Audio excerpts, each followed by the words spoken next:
Vamos lá, meus irmãos. Apocalipse, capítulo 1. Apocalipse, o capítulo 1.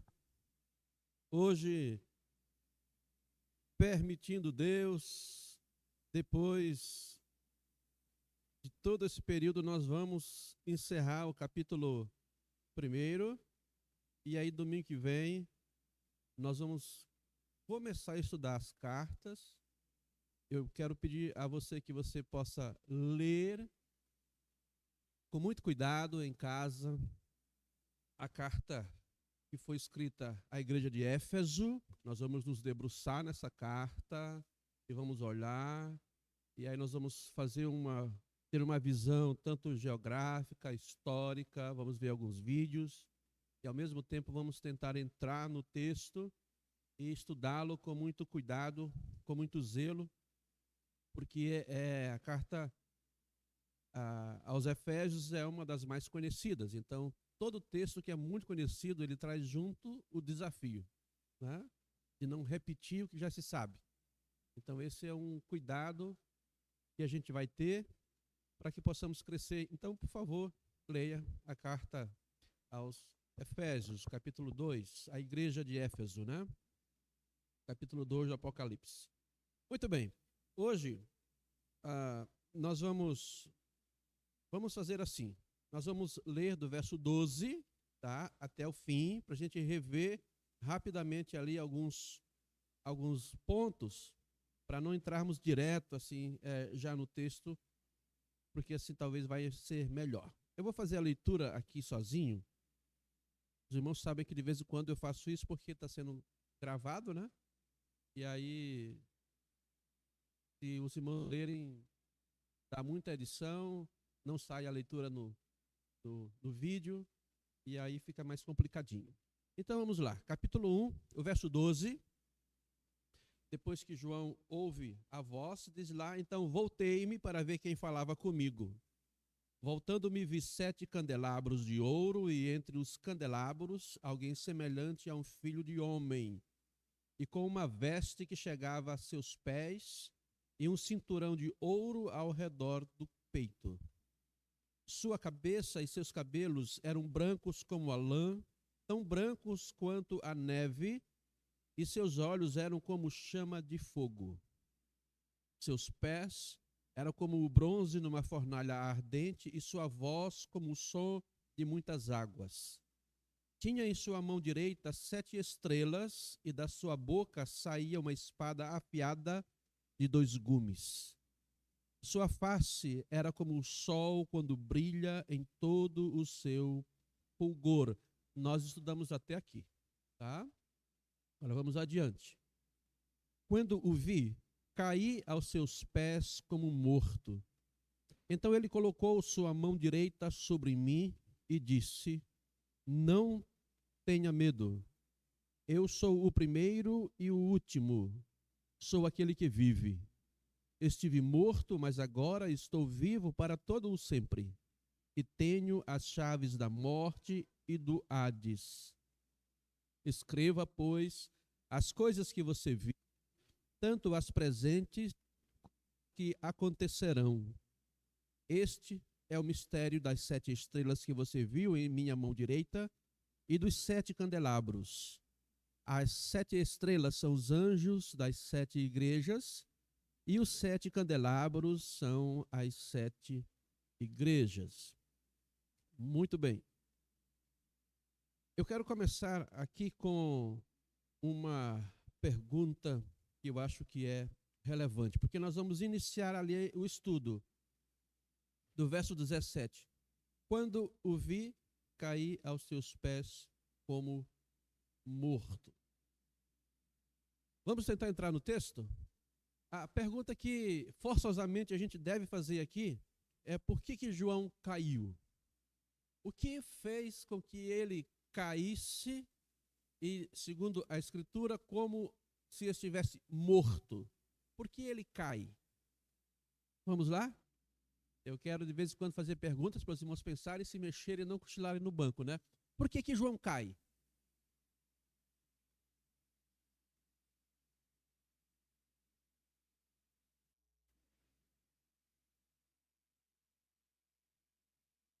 Por causa da glória de Deus. Muito bem. Quem mais? Por que João cai? Rapaz, essa turma é muito quietinha. Eu nunca vi. Eu estou achando que vocês têm medo de responder e dizer assim, tá errado, vou responder errado, então é melhor não responder. Fraqueza. Diante da glória. Por que João cai?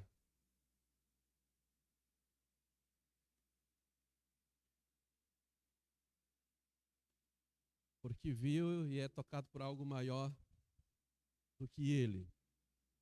Que mais? Oi? Olha lá.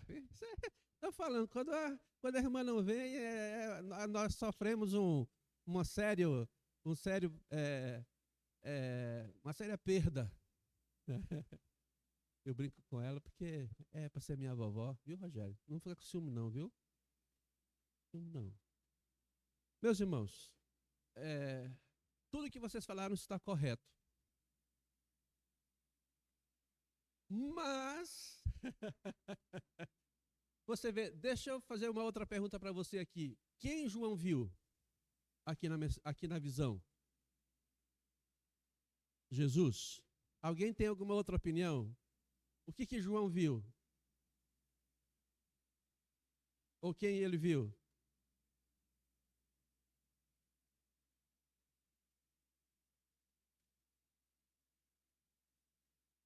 O reencontro com Jesus, então ele tem medo.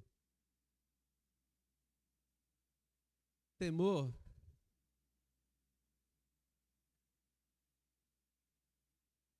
Abalou ele.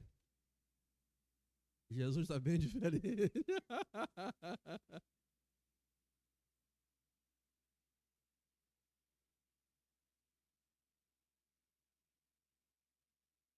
É que nós estamos lendo a partir do que nós já conhecemos, então faz uma diferença muito grande. Mas não tem nenhum indício no texto, inicialmente, que nos faça entender ou compreender que João tenha percebido quem era que ele estava vendo.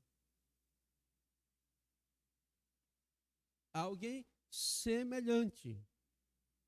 Alguém parecido com o homem, mas mesmo assim ele não disse assim, alguém parecido com Jesus. Ele teve uma visão de um ser glorioso, como nós já estudamos, descrito detalhe por detalhe, e quando ele cai, o primeiro sentimento dele é de medo mesmo, é literalmente medo, porque ele viu o quê? O que ele viu? A gente está estudando isso. Ele viu o quê? A figura de quem?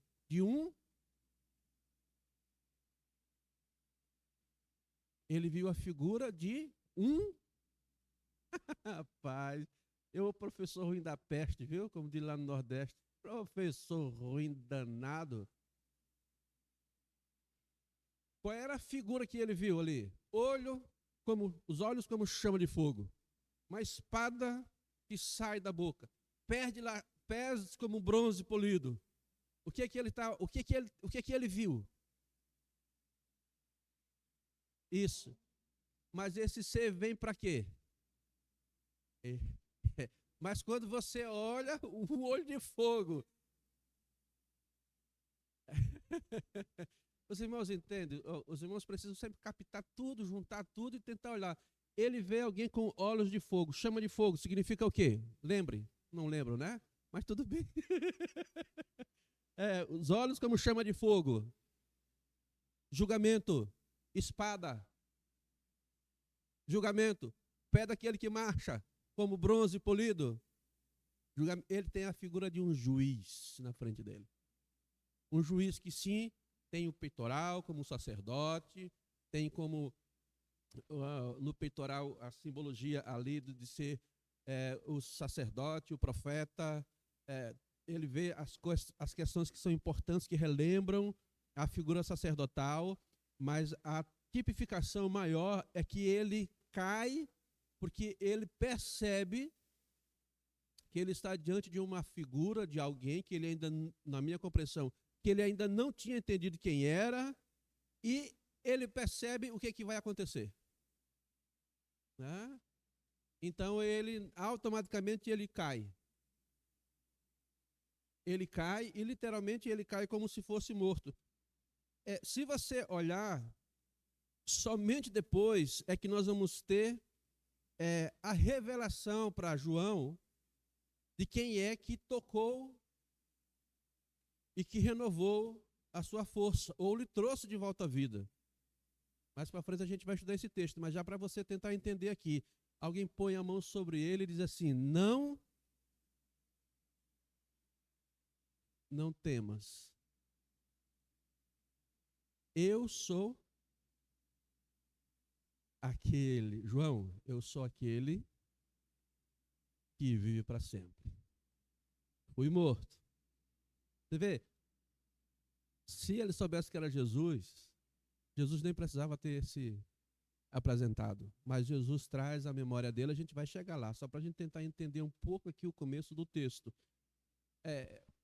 Se alguém disser não, ele já sabia quem era Jesus, tudo bem. Para mim, me parece que ele não tinha noção de quem era. Né? Mas é bem tranquilo aqui. Então, a princípio, eu acredito aqui nesse texto, quando ele cai morto, ele não cai porque ele já teria reconhecido a Jesus. Ele vê uma imagem ainda anônima, um princípio de justiça, um ser judicial. Não tem nada na figura daquele homem, daquele ser que lembrasse quem era Jesus Cristo. E quando ele cai como morto, assim como caíram vários outros personagens do Velho Testamento, quando tiveram uma visão de alguma forma semelhante à que ele está tendo. Algumas passagens que eu anotei aqui. Êxodo capítulo 34, verso 8 e verso 9. Quando Deus diz a Moisés: eu vou passar diante de você, mas eu não vou passar de tal forma que você me veja, mas você vai ver só a minha sombra. Porque se eu passar, a ideia do texto é essa aqui, se eu passar e você me ver, você já foi para a fita, né? Como diz, né? Então Moisés tem uma visão somente do reflexo de algo muito distante de quem é de fato Deus. E a Bíblia diz então ele se joga no chão. Não há possibilidade de se entender esse texto de forma diferente. Quando Isaías teve uma visão, capítulo 6, ele também experimenta um profundo choque. Um profundo choque que faz com que ele perceba que ele está diante de alguém que é diferente. Ezequiel, capítulo 1, verso 28. Eu vou ler esse texto aqui para você, se você não abriu. Ezequiel, capítulo 1, o verso 28. Quando ele tem a visão dele, ele diz: tal como a aparência do arco-íris nas nuvens de um dia chuvoso, assim era o resplendor ao seu redor. Essa era a aparência da figura da glória do Senhor, a figura da aparência. E quando a vi, prostrei-me com o rosto em terra. Então sempre nós temos essa possibilidade. Um texto muito parecido que João também nos faz lembrar é Daniel 10. Esse texto a gente já leu, ele serve muito como base para o estudo do Apocalipse no capítulo 1. Então ele também é um texto muito interessante da gente dar uma olhadinha. Daniel capítulo 10.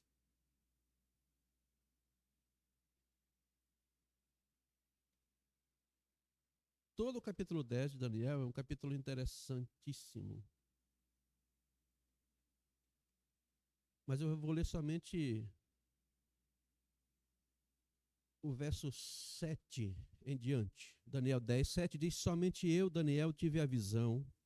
Os que me acompanhavam nada viram, mas foram tomados de tanto pavor que fugiram e se esconderam. Assim fiquei sozinho olhando para aquela grande visão. Fiquei sem forças, muito pálido e quase desfaleci. Então eu o ouvi falando e ao ouvi-lo caí prostrado com o rosto em terra e perdi os sentidos. Em seguida, a mão de alguém tocou em mim e me pôs sobre as minhas mãos e os meus joelhos ainda vacilantes. E ele disse: Daniel, você é muito amado. Preste bem atenção a que vou lhe falar.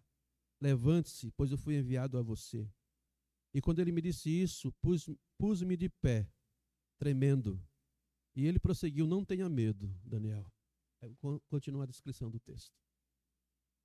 Então, quando a gente olha para essas passagens, a gente sempre vai perceber algumas questões que para nós que são importantes. O que aconteceu com João é o mesmo que aconteceu com Daniel. Diante daquele ser que foi visto e percebido, não restou forças para ninguém na Bíblia. Ainda que não tenha visto plenamente, forma minuciosa, a glória do Todo-Poderoso, os personagens bíblicos que de alguma forma tiveram uma experiência com Deus, eles ficaram como mortos. Eles caíram. Olhando para Daniel, Daniel ficou praticamente um defunto com vida. No chão, sem força, e ele diz: alguém o toca e ele não consegue levantar. O original vai dizer que ele fica de joelho e apoiado com as mãos no chão e tentando, não conseguir. Aí diz que vem novamente, alguém toca sobre ele, e quando ele fica em pé, ele está tremendo, ele ainda não se recupera da visão. E mesmo que o Senhor tenha dito para ele: Daniel, você é uma pessoa muito amada, ele ainda continua tremendo. Quando nós olhamos para João, nós percebemos a mesma questão. O que a gente aprende no texto aqui, irmãos, é uma incompatibilidade muito grande entre Deus e o ser humano. Duas coisas incompatíveis. Duas coisas que são completamente diferentes. Duas figuras que são opostas. É como se o ser humano tentasse, diante de uma visão divina, ele olha para cima, mas ao mesmo tempo que ele olha para cima, ele é jogado para baixo. É como alguém dá um tiro que bate no teto, né? E volta. Por quê? Porque são coisas incompatíveis. Não dá para colocar no mesmo patamar. Então, todo aquele que olha para cima, no sentido mais específico da palavra, se ele olha e se ele tem alguma experiência com Deus, ele vai para baixo. Ele cai. Agora não é assim cair, como o pessoal fala no reteté, né? É aquele que cai e que tem uma profunda experiência de interior, que transforma, que dá sentido, que torna, a gente vai ver daqui a pouco, alguém disponível para servir. Eu lembro que uma igreja que eu pastoreava, e eu sempre fui chato para ensinar mesmo, né? Você já percebe que eu sou chato. Eu sou minucioso, eu vou ali, e sempre tive isso como característica. Eu tinha uma irmã que sempre, mas eu preciso de uma experiência, eu preciso, pastor, ela falava comigo desesperada, eu preciso de uma experiência. Eu digo: minha irmã, quem busca com um coração sincero a experiência com Deus, sempre terá a experiência, ela não precisa ser sobrenatural, mas é sobretudo a experiência de vida. Mas aí ela não se aguentava, ela começou a rodar a igreja. Rodar onde ela ouvia que tinha alguma coisa, ela ia. Aí. Aí ela resolveu trocar de igreja, trocou. Aí passou a temporada, ela voltou.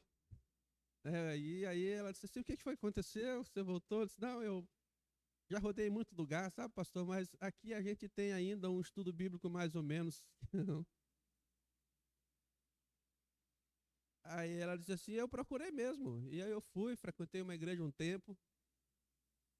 E eu tinha muita vontade de ter uma experiência. Aí um dia eu fui lá na frente, o pastor orou por mim, eu nem me lembro de nada.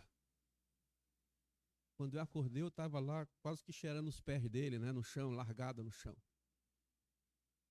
Aí depois ela foi em outro lugar, aí ela caiu, acharam que ela tinha demônio. Dá-lhe de expulsar o demônio dela, e dá-lhe de expulsar o demônio dela, e ela só dizia, eu não sou demoninhada, eu não sou demoninhada. No final, ela entendeu que a vida com Deus é uma experiência que transcende as manifestações físicas. Sobretudo, as experiências com Deus têm muito mais a ver com o nosso interior do que com o nosso exterior.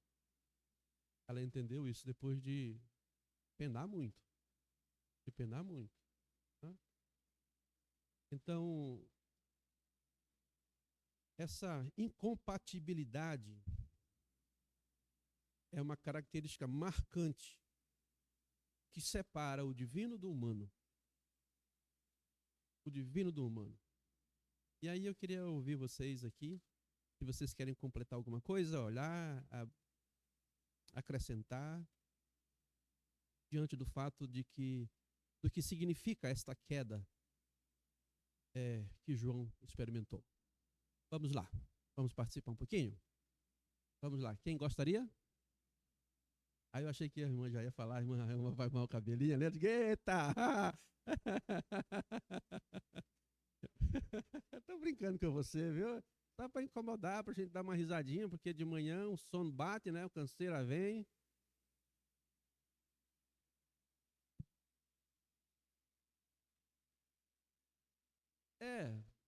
Sobre o que nós estamos falando, se você gostaria, ou alguém gostaria de fazer algum complemento, alguma observação, alguma colocação a mais, né? Nesse sentido do texto. A gente aprende no texto que ninguém, diante de Deus, anda de nariz em pé. Ele pode andar, mas uma hora dela esse nariz vai quebrar no chão. Vai se arrebentar. Não adianta. Deus resiste aos, porém dá graça aos humildes. Por isso que na Escritura Sagrada, o homem que é pó, diante de Deus, está sempre no pó. Vem do barro. Né? E do barro voltará não só na morte, mas se caminha com Deus, ele estará permanentemente de volta ao seu lugar de origem. Com o nariz no chão, testa no chão, joelho no chão, diante de um Deus que é irresistível em glória, poder e majestade. Viemos do pó e diante de Deus permaneceremos no pó. Não porque Ele não nos ame, mas porque a nossa essência, a nossa natureza é justamente oposta à natureza divina. Ainda que tenhamos a imagem e semelhança de Deus, somos só semelhantes. Não somos iguais a Ele. Sim, meu irmão. Esse é um conceito que permeia toda a Escritura Sagrada. As únicas pessoas que não caem de medo diante de Deus são os santos que já estão na glória. Esses não caem diante de Deus com medo, que já estão com Ele. Oi. Face a face. João diz, e seremos como Ele é. Porque assim como Ele é, nós também seremos e veremos Ele. Né? Então, essa dimensão da vida glorificada é que é o grande propósito e alvo maior da nossa existência. Né? Literalmente é o conceito de voltar para casa. Não somos daqui, somos peregrinos e forasteiros. Somos andantes nesse mundo, mas a nossa casa não é aqui. Paulo fala sobre Apocalipse, Filipenses 3:20 diz: mas a nossa pátria está nos céus, onde também aguardamos o nosso Salvador. Né? Sim. João, desculpa, João. É que como está muito espalhamento aqui, né? Às vezes eu não... Meu irmão, é interessante que, com raras exceções, quando não há uma notificação daquele que se apresenta, as pessoas não sabem quem é que está ali. Saulo também não sabia. Por isso ele pergunta, quem és tu? quem és tu? E aí, então, o ser se revela para ele ser só Jesus. Então, esse princípio de queda, ele está sempre associado a um fator muito determinante que é, eu vou chegar daqui a pouquinho lá, tá? Não vamos adiantar. Vamos ficar bem aqui? Sim. Sim, pastor. Uhum. Não, é bem tranquilo. A riqueza do texto está isso. Daqui um pouquinho para frente, nós vamos encaixar bastante o que você está falando sobre essa relação, né? E aí eu vou fazer uma outra pergunta que a gente vai tentar perceber a diferença e tentar ajustar esse foco aí que o pastor já tá colocando. É bem interessante esse sentido, né? Por isso que João, quando cai, ele cai, ele cai como morto. É interessante a expressão aqui que ele diz, ó, no verso 17, quando vi, caí aos seus pés como morto, literalmente, como morto. A insignificância do ser humano diante, nós sabemos de quem ele está agora, de Cristo Jesus, nosso grandioso Senhor. Em seguida, verso 17, então ele colocou sua mão direita. Lembra que a gente falou domingo passado? Por que não é a esquerda? É a mão direita, é a mão da bênção, né? É a mão que concede autoridade, é o lugar de honra. Então, o significado da mão direita a gente já viu domingo passado. Então, põe sobre ele a mão direita e disse: não temas. Não temas. Meus irmãos, não parece uma incoerência aqui? Não temas. Mas a gente não tem que temer? Porque quando aparece o anjo para Maria, o anjo disse para ela: não temas. Quando os pastores olham a visão celestial, diz: não temam. Afinal, é para temer ou não para não temer?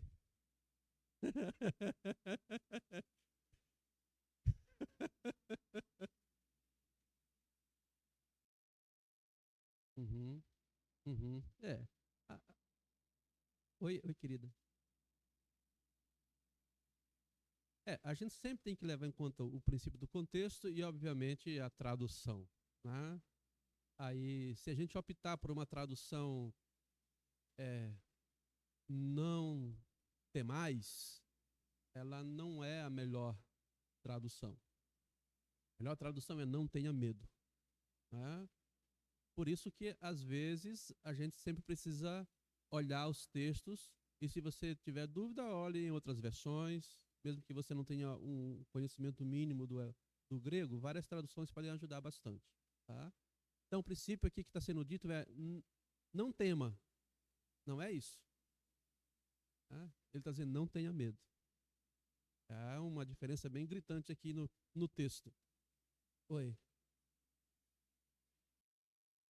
Isso, mas a ideia do texto é justamente essa, né? Não tenha medo. Porque o que acontece com João ou com Daniel é que o medo, ele tem algumas características do medo. Uma delas, o medo impede você e eu de vermos as coisas como elas são, de fato. Né? Quando você chega diante de algo que você sente medo, você não olhará aquilo realmente na sua plenitude. Você olhará um gatinho andando, cruzando o seu quarto de madrugada, e você olha que negócio ali parece. Já viu? Quando passa alguma coisa no escuro, né? Por menor que seja, você viu o vislumbre, você já regala os olhos, né? E será que é aquilo, né? A gente já começa logo a fantasiar, né? É um leão, é um dragão, o que está acontecendo, né?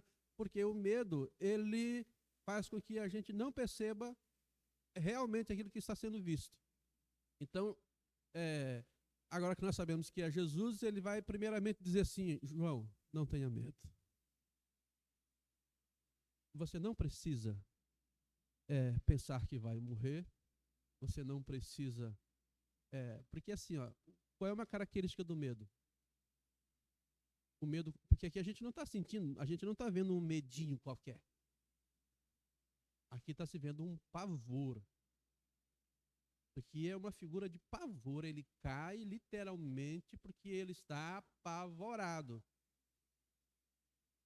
E quando alguém está apavorado, uma das coisas que mais acontece é a pessoa trava. Paralisa, o medo paralisa. O medo mesmo, na sua acepção mais profunda, ela paralisa. Quando é alguma coisa mais ou menos, a gente sai correndo, né? E a ideia aqui é que João ele não tem força nem para tentar e pensar em correr, então ele está ali, em choque profundo.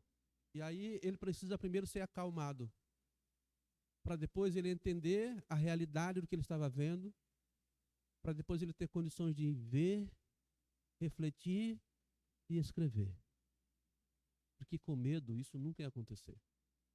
Então essa é uma das lições especiais aqui do texto. Então a mão direita que vai sobre João, ela traz pelo menos 3 significados. Primeiro, a mão direita, se João caiu como morto, a ideia é que a mão direita sobre ele primeiro lhe traga vida novamente. Uma vida liberta do pavor e do terror. Eu caí como se estivesse morto e aquele tocou em mim e a sua mão me vivificou. Primeiro, trazer de volta aquilo que estava como morto. Segundo lugar, algo que é precioso no texto, a mão direita estendida sobre alguém trazia o conceito de aceitação e de clemência. É o juiz que chega para João, ele concede clemência e aceitação.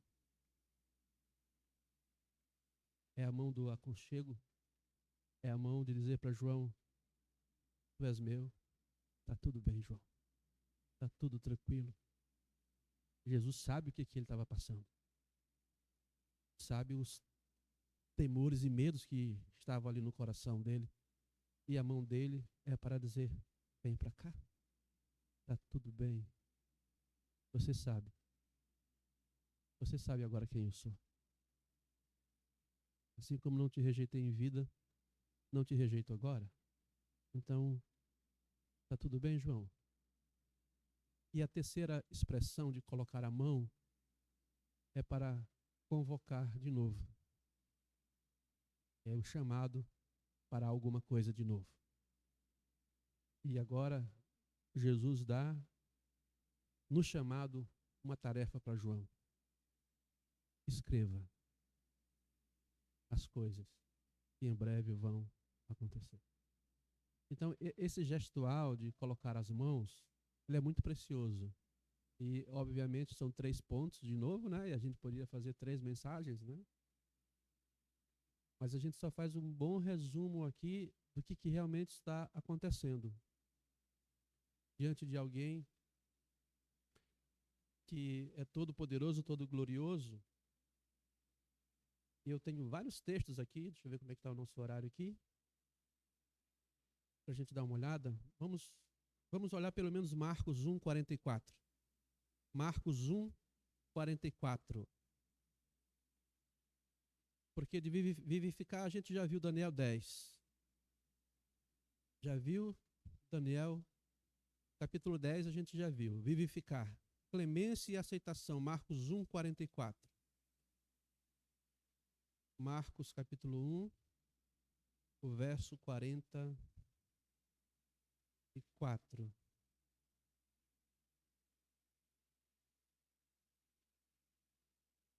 A cura de um leproso.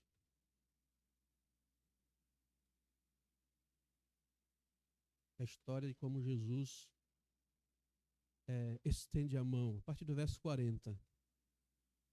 Um leproso aproximou-se dele e suplicou-lhe de joelhos, se quiseres, podes purificar-me. Cheio de compaixão, Jesus estendeu a mão, tocou nele e disse, eu quero. Eu quero. Clemência, aceitação.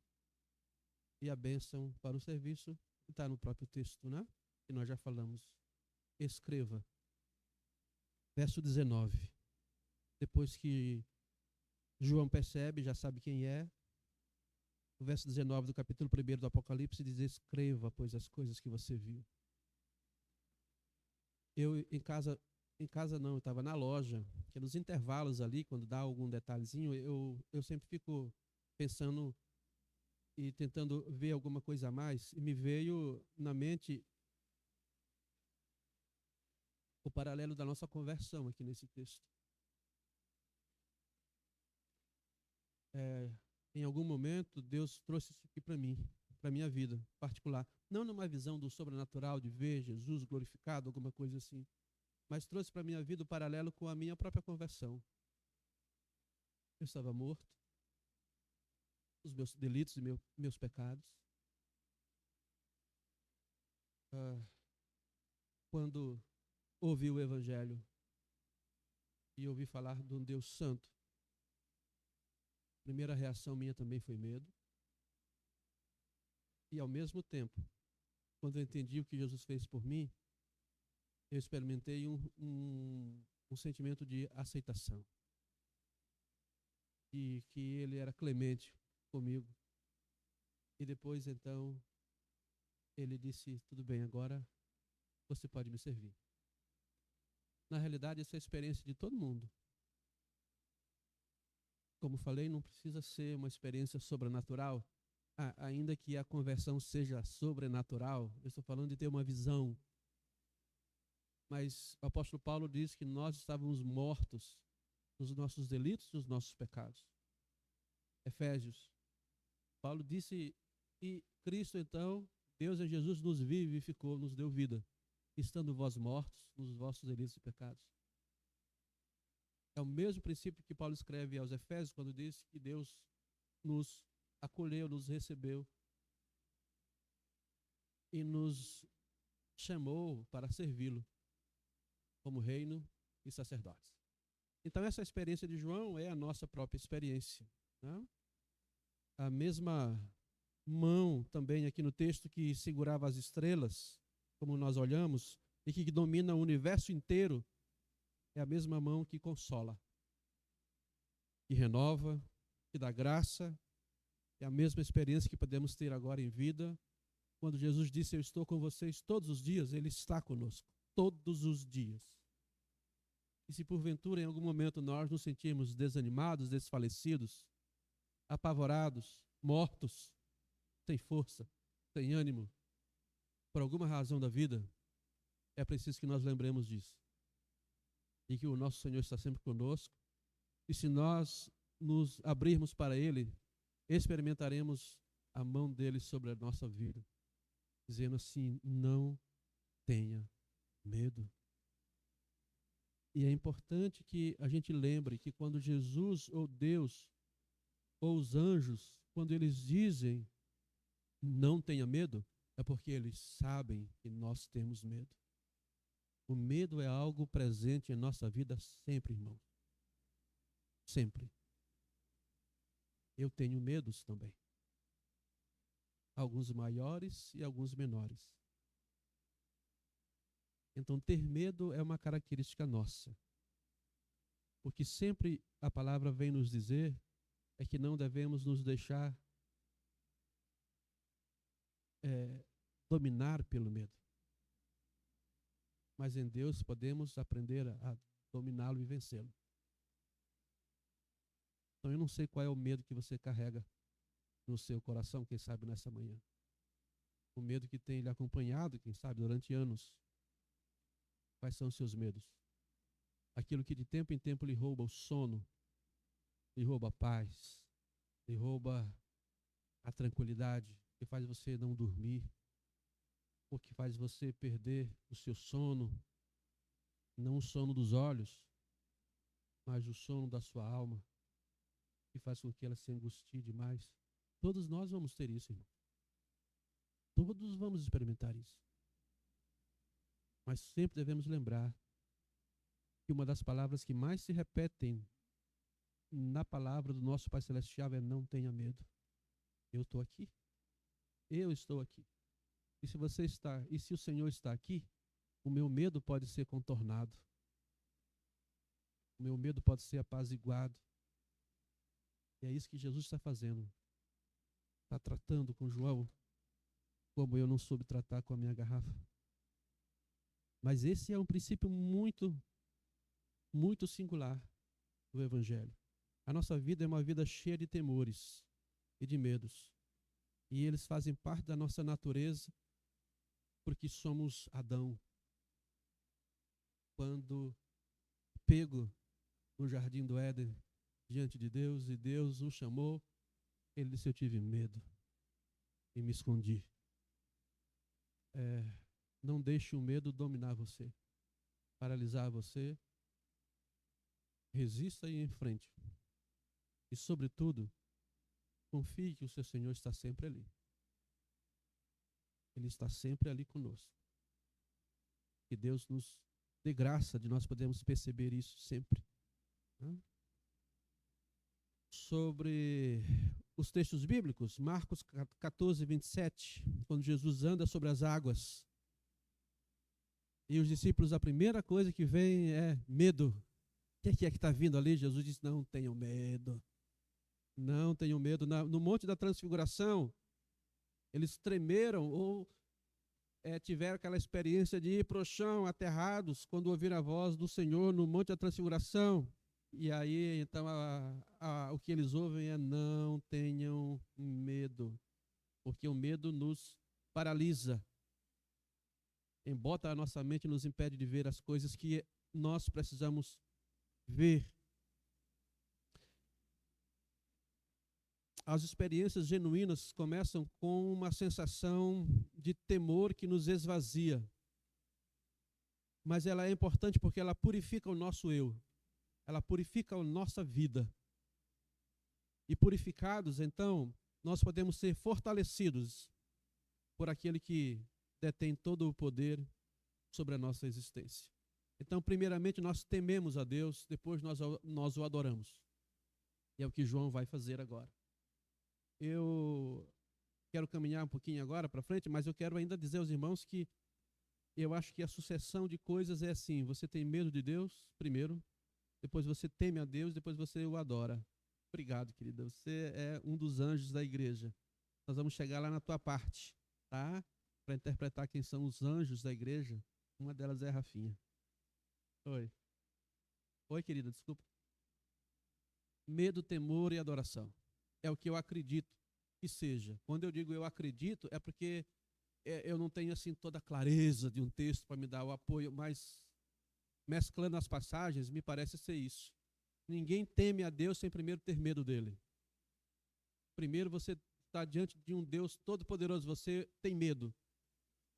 Mas depois do medo, Deus nos conduz ao temor dele. Depois do temor vem a adoração. O meu problema é isso, eu fico lembrando de muita passagem bíblica, aí eu enrolo vocês a manhã inteira, né? Já estão terminando a lição. Quando você lembra, por exemplo, Pedro está pescando, né? Pedro pesca, não pega nada. Jesus disse para ele: lança a rede aí, meu filho. Mas já trabalhei a madrugada inteira aqui, não pesca nada esse negócio aqui. Não, põe a rede lá. Aí ele joga e lança. Quando ele puxa a rede, que está lotada de peixes, o que é que Pedro faz? O que é que Pedro fez na Bíblia?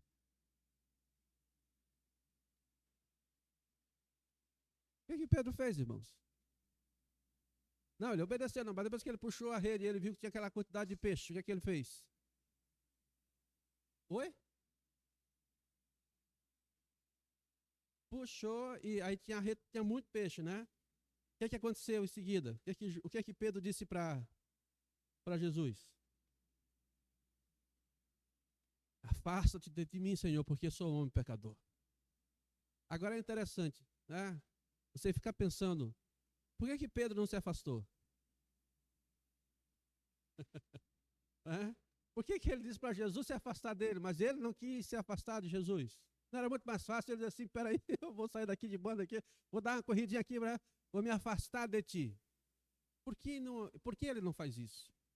Eu vou lembrando de muitas passagens aqui e a minha mente vai assim trazendo coisas das leituras bíblicas. Ele não se afasta, porque ele não tinha como se afastar. Eu entendo o texto ali da seguinte forma: se afaste de mim porque eu sou pecador, mas eu, como pecador, não posso me afastar de ti. Eu quero ficar aqui, né? Mas o Senhor sabe quem eu sou. Então o Senhor se afasta. É aquela força atrativa que Jesus faz, em primeiro lugar. Ele gera medo, pavor, né? Pedro olha aquele negócio lá, aí ao mesmo tempo ele teme, joga no chão e diz assim: se afasta de mim. Sabe? Aquilo ali é uma manifestação de profunda adoração. Ele sabe que ele está diante de alguém diferenciado.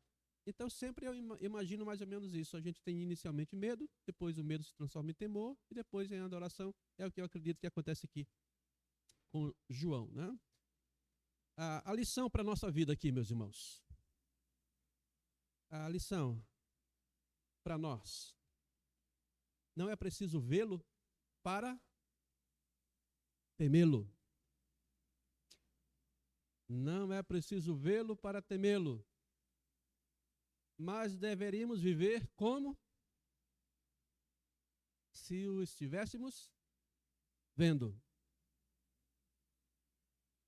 Essa é a chave da interpretação dessas experiências que João e os demais personagens bíblicos tiveram. Vou repetir: não é preciso vê-lo para temê-lo, mas deveríamos viver como se estivéssemos vendo-o. Essa é a grande diferença aqui do texto.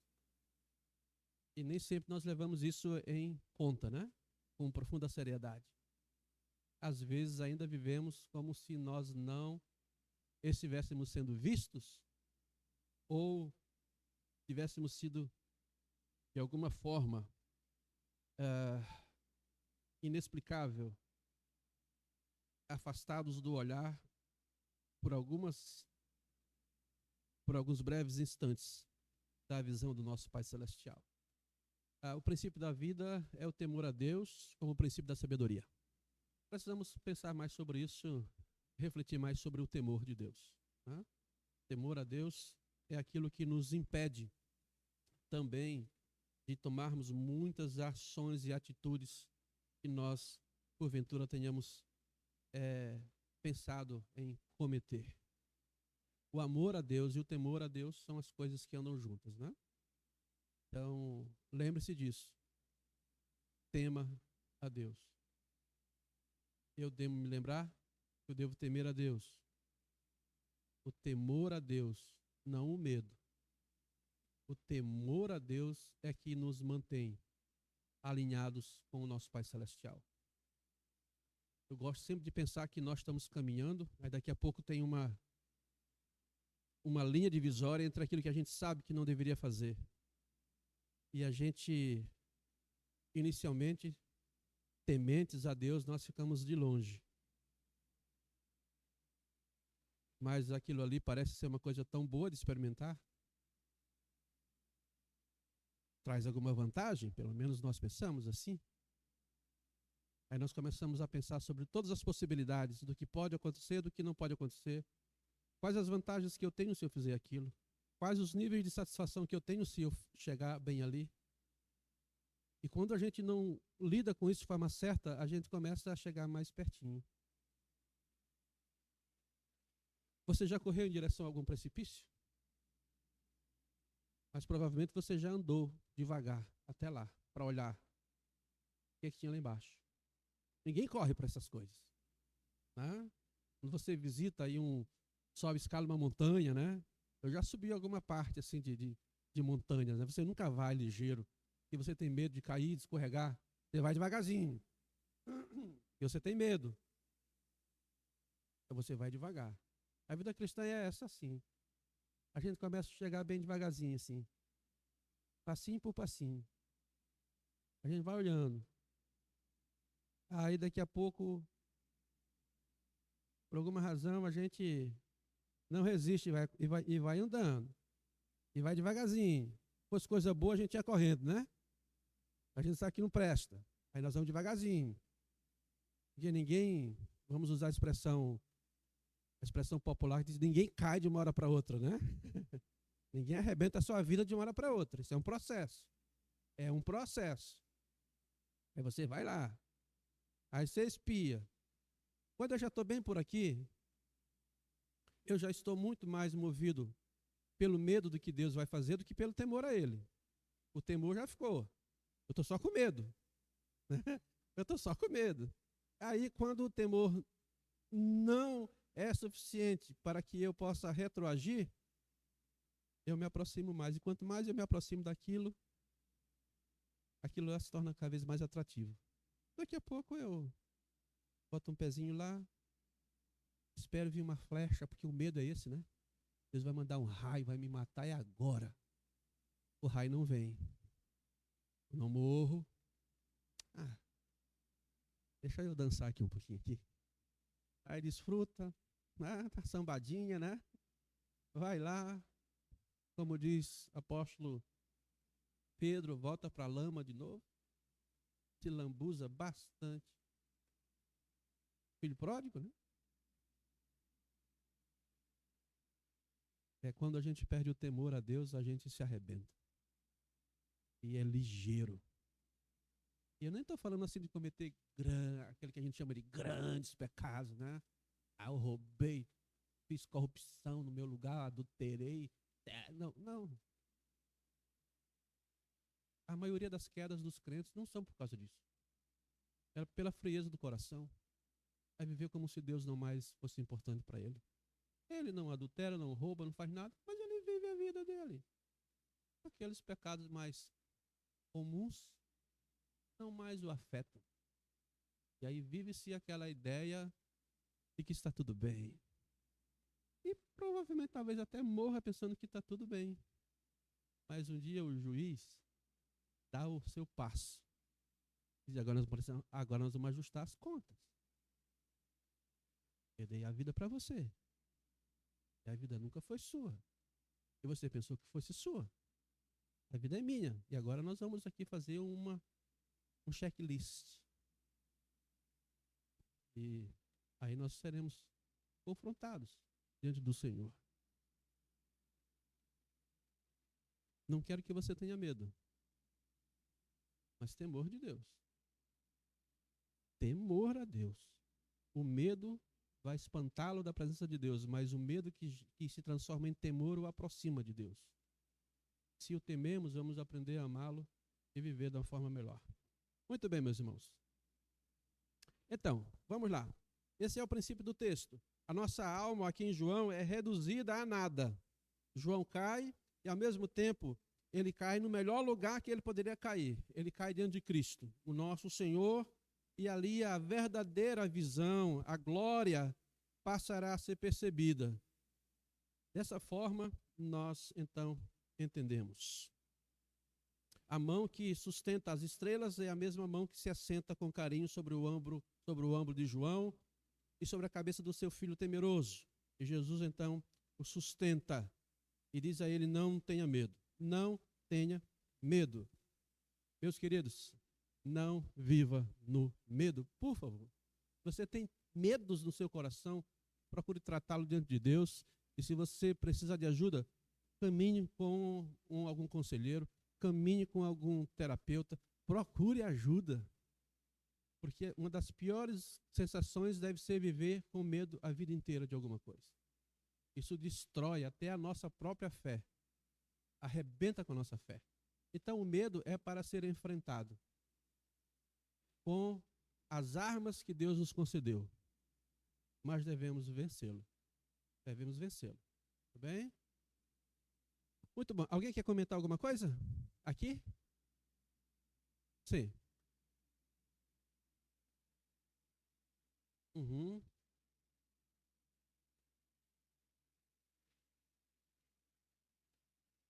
No verso, o irmão já está lá na frente. Tá, não, calma. Você está vendo? Eu tenho esse sério problema. Eu quero sempre olhar eu sempre vou devagarzinho. Tá? Daqui a pouco eu já chego lá. Tá? Vamos embora lá. Mas a gente termina essa parte hoje aqui. Aí então depois, o que acontece? Jesus se apresenta para João.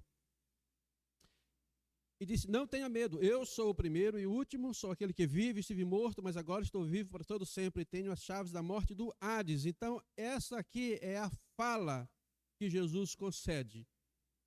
Não ter medo. Segundo ele se apresenta, eu sou o primeiro e o último.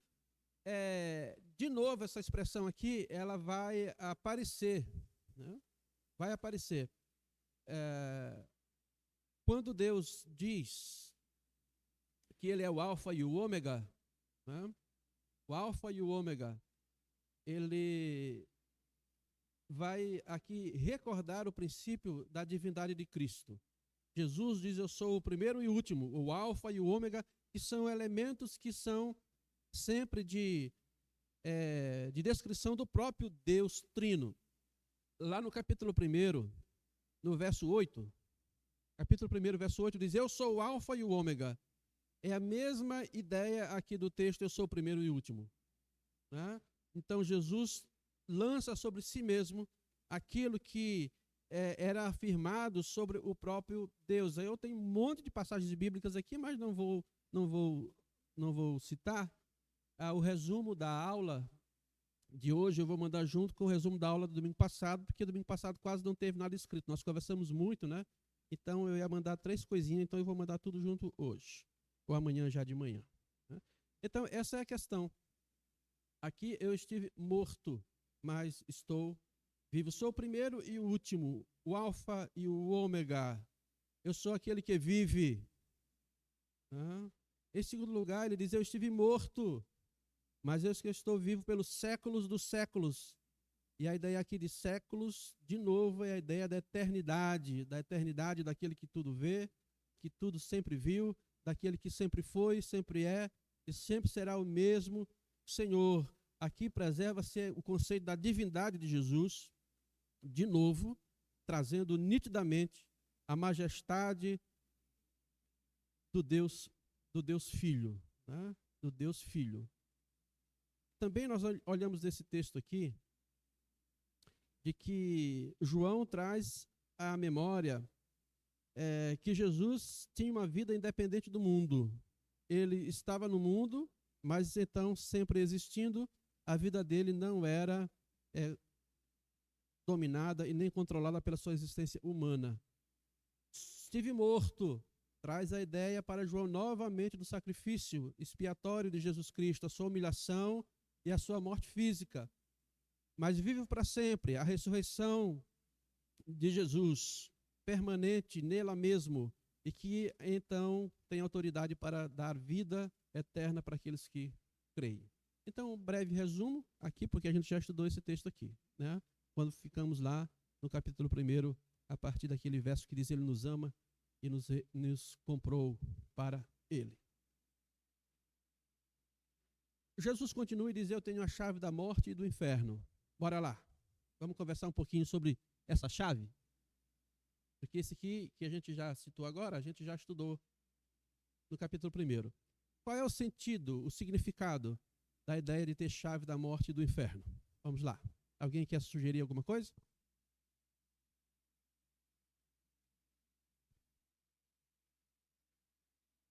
Poder. O que mais?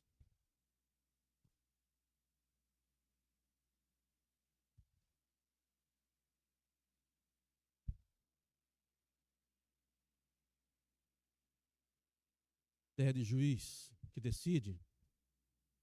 Bem tranquilo. O conceito, irmãos, da chave, a chave concede o quê? Autoridade para quê? Controle. Abre e fecha.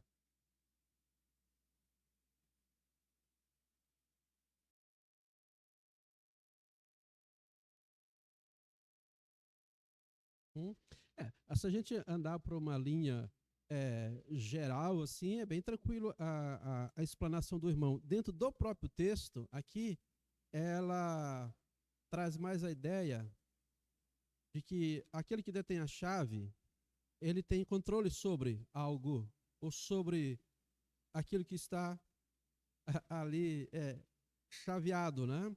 Ele tem o poder para abrir e para fechar. sinal de autoridade, de poder de uso, instrumento de controle. Jesus tem a chave. Quando ele diz que tem a chave da morte do inferno, ele está dizendo assim, eu tenho a chave, nas minhas mãos está o destino de qualquer pessoa. É nas minhas mãos. Eu não só tenho a chave, mas a gente, rapaz, o problema meu é que aí eu começo a lembrar dos outros textos. Eu não tenho só a chave, mas eu não só abro a porta, mas eu também sou a porta. Né?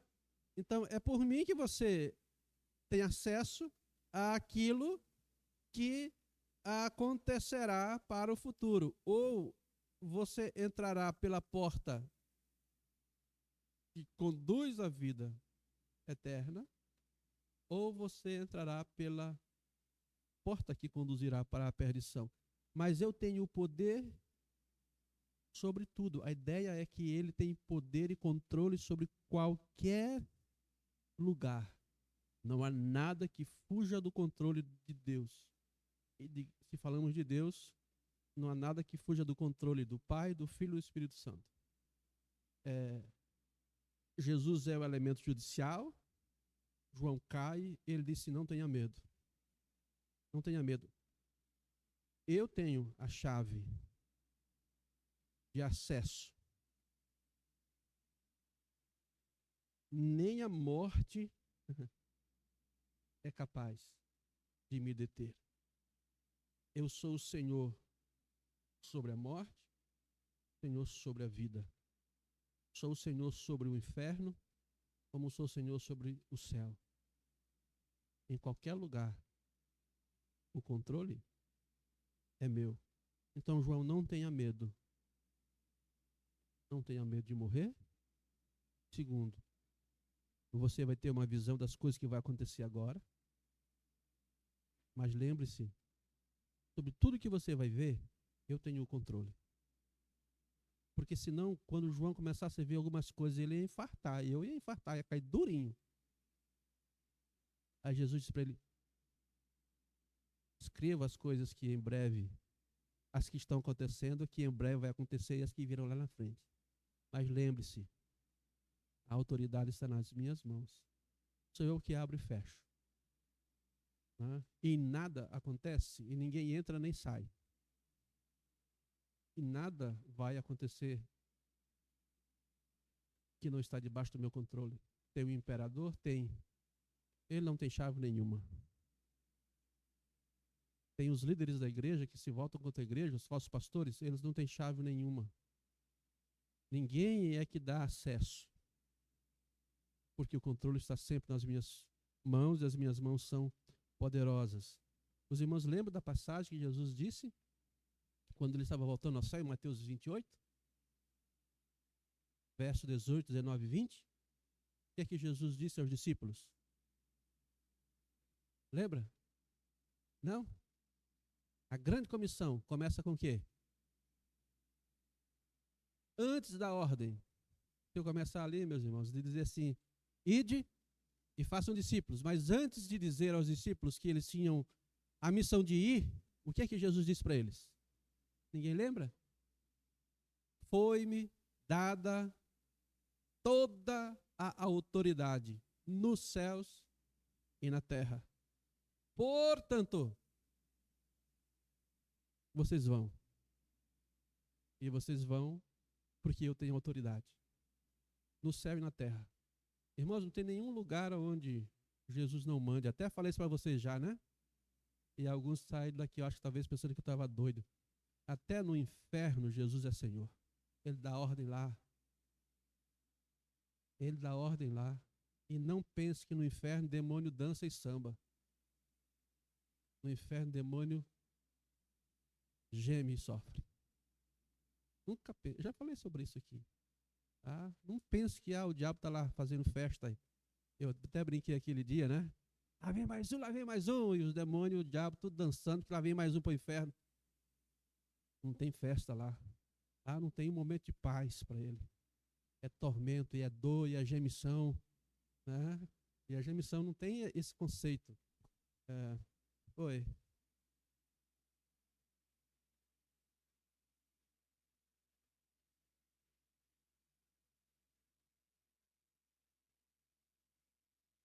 A gente vai chegar nesse texto lá, viu, irmãos? Esse texto aí não é de conversão, não. Eis que estou à porta e bato. Jesus não está falando para incrédulo, ele está falando para a igreja, que estava botando ele para fora da igreja. Assim, vocês estão me botando para fora da igreja, mas eu estou à porta e bato. Se vocês ouvirem, ele está falando para a igreja. Mas já estou falando lá do outro estudo, mas só para não tirar dúvida. Se vocês ouvirem e abrirem a porta, tudo bem, nós vamos entrar, vamos sair juntos, vamos dançar juntos, vamos celebrar. Se vocês não abrirem a porta, eu vou meter o pé nessa porta, mas não é para entrar, não. É para arrancar do candelabro, para tirar fora. Entendeu? Oi? Que não é o melhor. Que não é o melhor. Mas a pessoa usa como evangelístico, mas o texto não é evangelístico. O texto é para a igreja, que estava botando Jesus para fora e tinha se achado maior do que ele, está com o nariz empinado. Pode não abrir a porta, não tem problema. Mas eu virei sobre ti e arrancarei o teu candelabro. Não é fácil lidar com Jesus, né? Não queira chacoalhar o seu candelabrinho e dizer assim, eu tenho luz própria. Eu brilho, sou, né? Ele vem e visita o seu candelabro e o meu candelabro. E Hebreus disse, é terrível coisas, é cair na mão do Deus vivo. Né? Deus nos livre. Nos livre. Nos livre. Consome o que tem que consumir. Né? Até que ele arranque de nós o que ele quer arrancar. E não adianta espernear. Né? Mas lembre-se disso, ele sempre faz isso por amor. Não é por vingança. Não é por isso. Né? Muito bem. Então, aqui nós temos os conceitos. Escreva, pois, as coisas que você viu, tanto as presentes como as que acontecerão. Rogério, qual era a tua pergunta? Desculpa, meu irmão, já não lembro mais.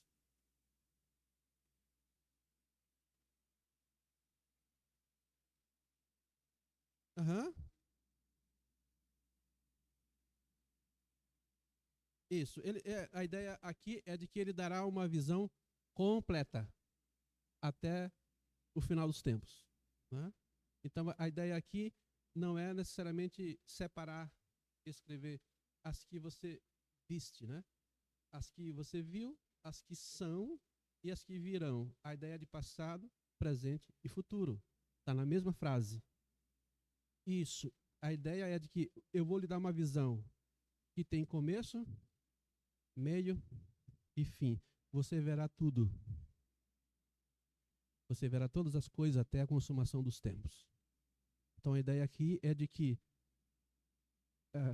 os olhos daquele que é, que era e que há de vir. Sempre a ideia é esse, mais no contexto assim, geral da visão. Né? Então João já tinha visto coisas, ele ia ver coisas e ele ia ver coisas.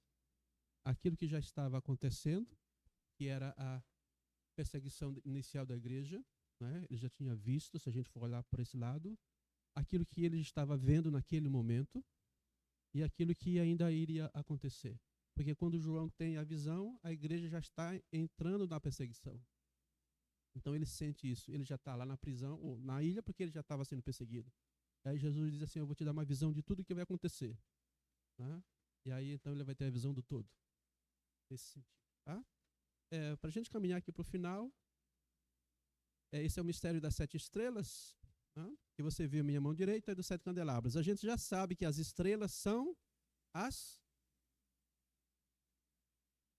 igrejas, né?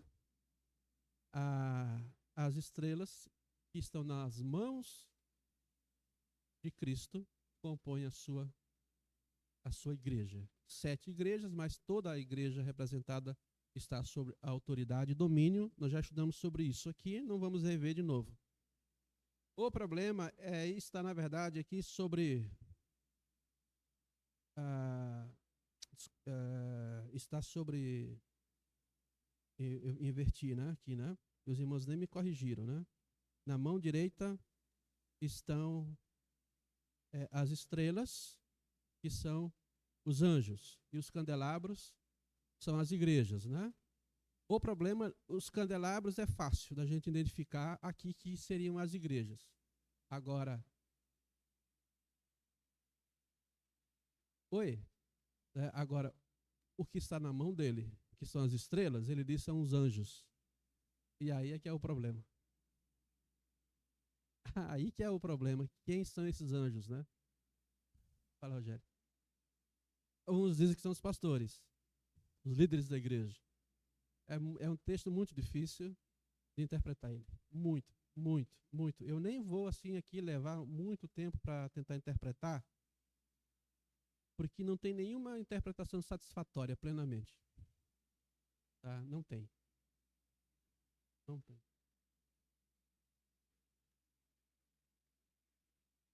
O maior consenso é pensar que os candelabros e as estrelas são a mesma coisa. É imaginar que os candelabros são as igrejas reais, como elas são, e as estrelas representariam as igrejas como deveriam ser. Eu estava essa semana aí, eu estava conversando aí com alguém, e aí, não sei por que apareceu aquela figura do, como é que é? Não é do mundo virtual, é do mundo, como é que é? Quando você tem uma realidade, você tem uma outra realidade, não é a realidade virtual. Como é que é? Multiverso, já é? Multiverso, né? Tem lá o super-homem, né? No real, e aí tem no multiverso tem o outro super-homem, né? Vocês não assistiram nem eu, mas é só me falar disso, né? Quer dizer, é um mundo paralelo. Nós temos a figura do homem ideal, da mulher ideal, e nós temos a figura do homem e da mulher real. No ideal, nós somos santos perfeitos, né? Criados à imagem e semelhança de Jesus Cristo. E Ele nos salvou e nós somos a imagem e semelhança dEle. Não é para isso que Ele nos salvou? Temos imagem e semelhança dEle? Esse é o ideal. No real. Nós estamos tudo cheio de mancha, né? Tem muito da gente, pouco de Jesus, né? Então, talvez a melhor interpretação seria essa. Os candelabros são as igrejas como elas são, e por isso que Jesus vai sobre elas para torná-las aquilo que elas deveriam ser. Tem a interpretação de que são os anjos, são os pastores, mas ela vai esbarrar em algumas dificuldades. Tá? Primeiro, a palavra grega para anjo, que é ângelos, nunca designa homem.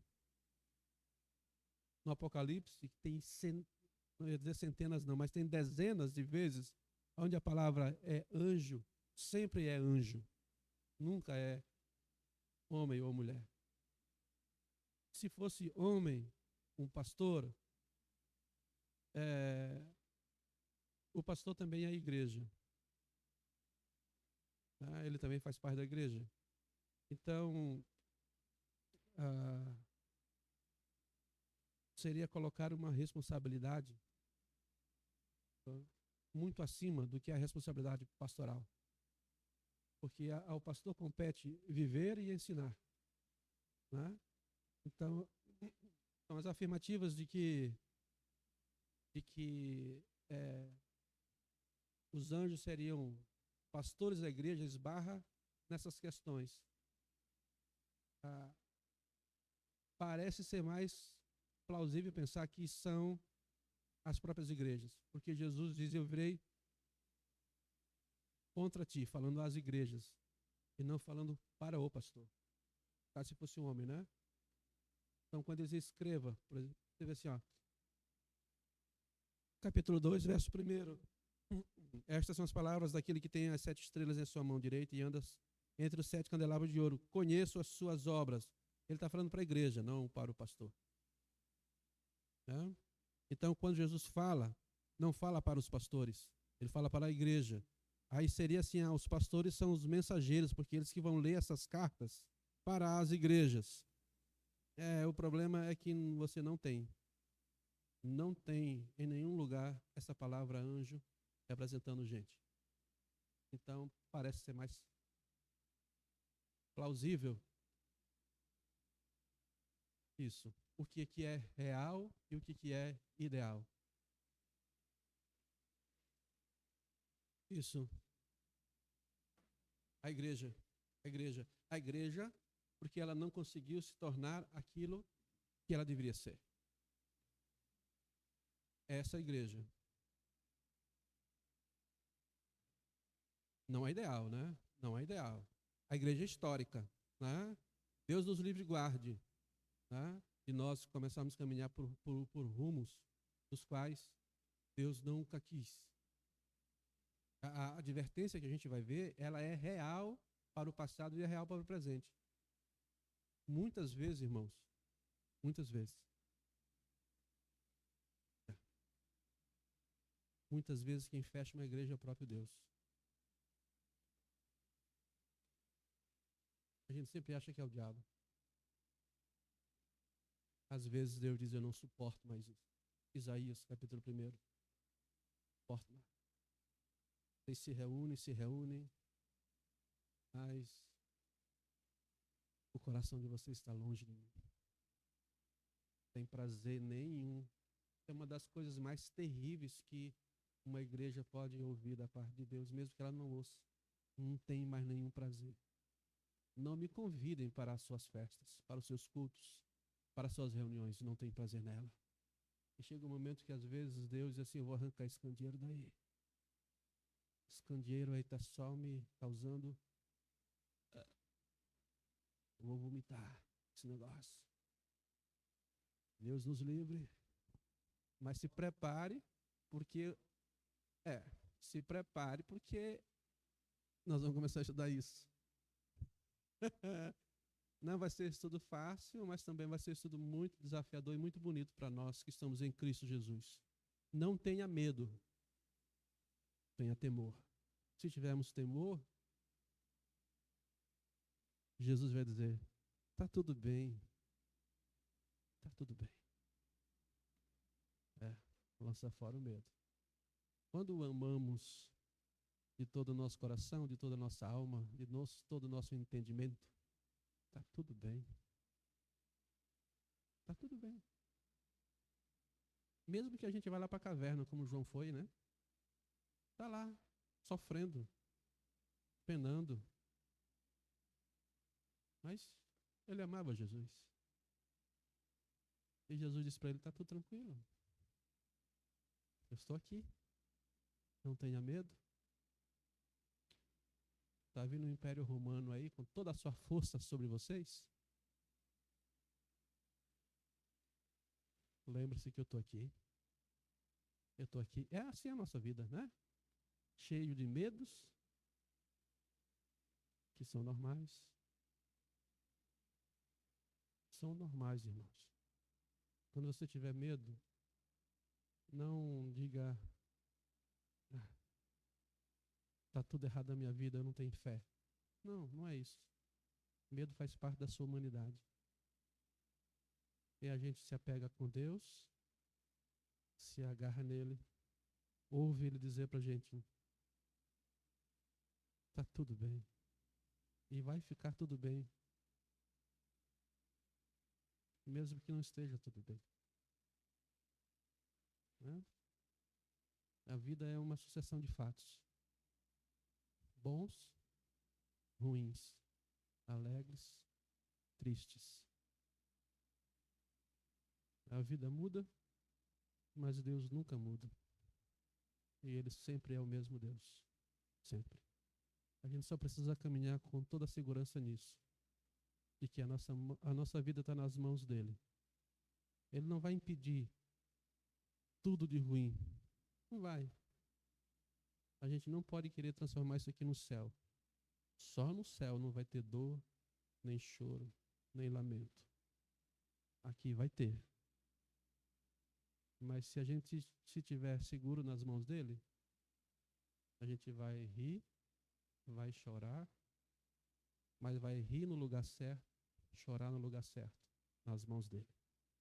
E aí vai estar ele nos tocando sempre, nos conduzindo, nos abençoando. Tá? Fique em paz com o seu Deus. Fique em paz com ele. Vamos orar? Pai, obrigado de coração, porque em Jesus nós estamos bem seguros, Senhor. Muito obrigado de coração, porque o Senhor nos abriu os olhos. E o Senhor tem nos convidado a uma jornada de amor contigo, Pai. Ó Senhor, nós sabemos tanto quanto Tu nos amas e nós pedimos nessa manhã que o Senhor nos ensine a Te amar como Tu mereces, Pai. E Senhor, quando nós nos sentimos com medo, enfraquecidos, atribulados de alma e de coração, porque isso faz parte da nossa natureza, que Teu Espírito nos dê a capacidade de Te ver repousando a Tua bondosa mão sobre a nossa vida, para nos animar, para nos dar vida, para revigorar o nosso interior, o nosso físico, o nosso emocional, de tal modo que nós possamos Te adorar e prostrados na Tua presença, caminharmos contigo em qualquer circunstância da vida. Muito obrigado por isso, Senhor, que Tu nos abençoes com o amor e o temor, que é o que nós mais precisamos. Muito obrigado por isso.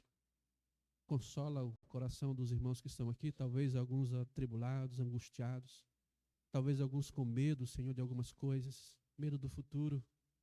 Ó Pai bendito, que nessa manhã, ao ouvir a Tua palavra, eles possam sair daqui renovados, animados, seguros de que nas Tuas bondosas mãos sempre haverá renovo, aceitação e graça. Os abençoe. Nós Te pedimos por isso, em nome de Jesus Cristo. Amém. Meus irmãos, domingo que vem nós começamos a estudar as cartas às igrejas, tá? Vamos firmes aqui. Deus abençoe até a noite, pela graça do nosso bom Pai Celestial.